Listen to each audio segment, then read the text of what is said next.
So, hi, welcome back to another story ng Pinoy Resto Hunting.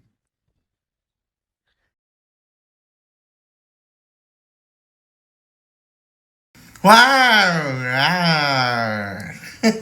So, naglakad-lakad pa rin ako mula accommodation namin hanggang Ramanies sana para maghanap ng restaurant na Filipino foods ang tinda. Kasi nakakamiss talaga ng Filipino food. So, here, medyo kalaligaw-ligaw pa ako kung saan ako napunta, nakakaloka. Napunta na ako sa supermarket. May nakita kong restaurant pero hindi siya Filipino. So, finally, I got here sa Lola's Kitchen. Malapit lang ito sa flyover. Flyover ba ang tawag doon? Sa nilalakaran sa taas. Yon.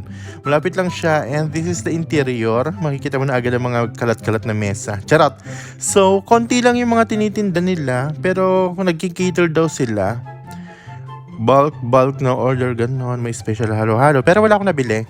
So, ito yung mga tinda nila nung kumain ako. I don't know kung may nadagdagan pa or what. Pero ito yung mga tinda nila nung pumunta ako. Siguro na uubos rin naman paghapon na. Budget meals, 20 star. 2 ulam, may rice at merong noodles. Nakakaloka, may noodles. Nabusog na ako sa noodles.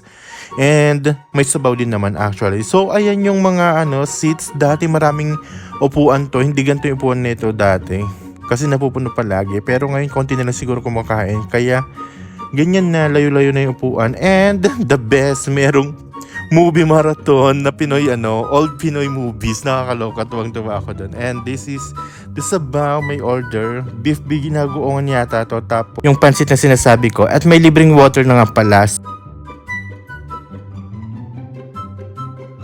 So, let's start. Medyo di ko bet yung plating niya kasi nasa plasticware lang siya. Yung parang sa mga take-outan ng karinderya. So, anyway, siguro madami nagte-take-out kaya ganyan ang mga plating. So, first, dito sa sabaw, it's good. It's good, my God. Hindi siya broth cubes.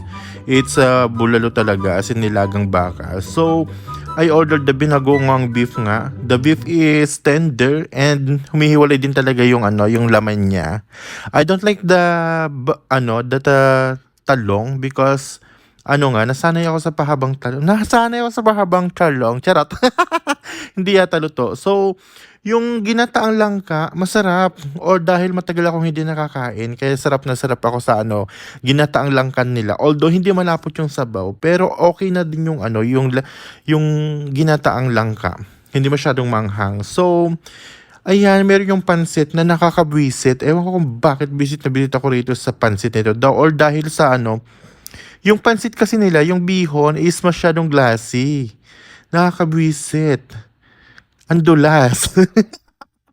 Ayaw umikot sa tinidor, nakakabwisit. Kung nakikita nyo, ayan nalalaglag.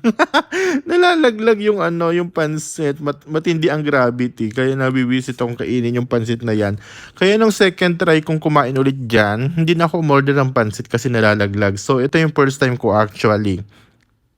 So far, nag-enjoy naman ako sa foods. Masarap siya. Walang alat-alat. So, ayan, 'di ba? Nag-enjoy na naman tayo. So, thank you so much for watching. See you in the next vlog. Bye!